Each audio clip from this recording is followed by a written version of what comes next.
तो finally CG TET का result आ चुका है। उसमें देखा जाए तो प्राइमरी और मिडिल दोनों लेवल पे मतलब परीक्षा 1 और परीक्षा 2 इसके लिए लगभग 18% ही क्वालिफाई हो पाए हैं, क्योंकि प्रश्न तो बहुत लेंदी रूप से दिया गया था। उसमें बहुत कम ही रिज़ल्ट आया है और लगभग उसमें देखा जाए तो ऐसे बच्चे सक्सेस हुए हैं जो अभी पीएससी या और जो कंपटीशन एग्ज़ाम है उसकी जो तैयारी कर रहे हैं, ऐसे बच्चे क्वालिफाई लगभग हुए हैं।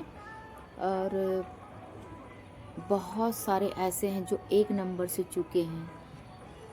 एक तो इस बार का जो एग्ज़ाम दिया गया था उसमें टाइम नहीं मिल पाया, और मिला भी तो उसमें 1 नंबर के लिए क्वालिफाई नहीं हो पाए। सोचो उनको कितनी तकलीफ़ हुई होगी। मैंने बहुत लोगों का देखा है, उसमें लगभग 74 आया है जो एसटी एससी और ओबीसी कैटेगरी से बिलोंग करते हैं, और ऐसे ही जर्नल में भी 89 आया है। अब एक तो इतना टफ था, समय कम था, उस पर 1 नंबर के लिए चूक जाना, मतलब सोच सकते हो। लगभग हफ्ते भर के अंदर सी टेट का भी फाइनल रिज़ल्ट आने वाला है, तो आप तैयार रहिए उसके लिए भी। और जो छत्तीसगढ़ में व्यापम के द्वारा प्री डिलेड का एग्ज़ाम होने वाला है, उसका नोटिफिकेशन आ चुका है, और साथ साथ यूपी टेट का भी नोटिफिकेशन आ गया है कि क्या है कैसा है। अभी बीएड का नहीं आया है। बहुत जल्द ही सुंदरलाल शर्मा और जो व्यापम द्वारा ली जाने वाली है बीएड का जो एग्ज़ाम है वो भी आने वाला है। तो बच्चों अपनी तैयारी को आगे बढ़ाते हुए थोड़ा ज़्यादा टाइम दीजिए, क्योंकि इसमें जून में एग्ज़ाम होना है, ज़्यादा समय नहीं है।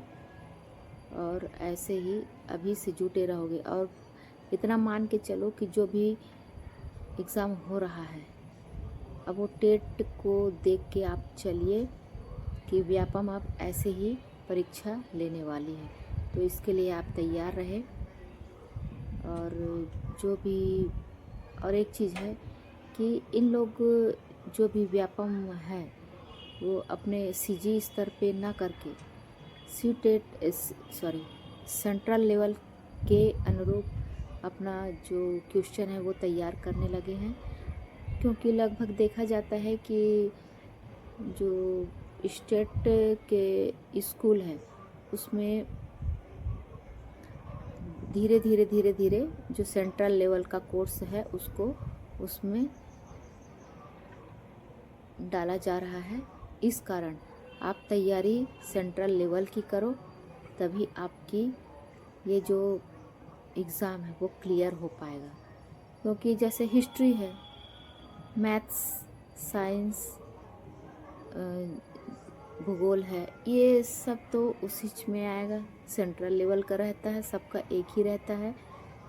तो इस कारण आप तैयारी करो तो सेंट्रल लेवल को और जो आपका स्टेट लेवल है ये दोनों को मिलाते हुए कीजिए। स्टेट लेवल में सिर्फ जो अपने एरिया का है उसके अंतर्गत आता है, लगभग 15 से 20 नंबर या 30 नंबर ले सकते हैं, इस टाइप का आता है।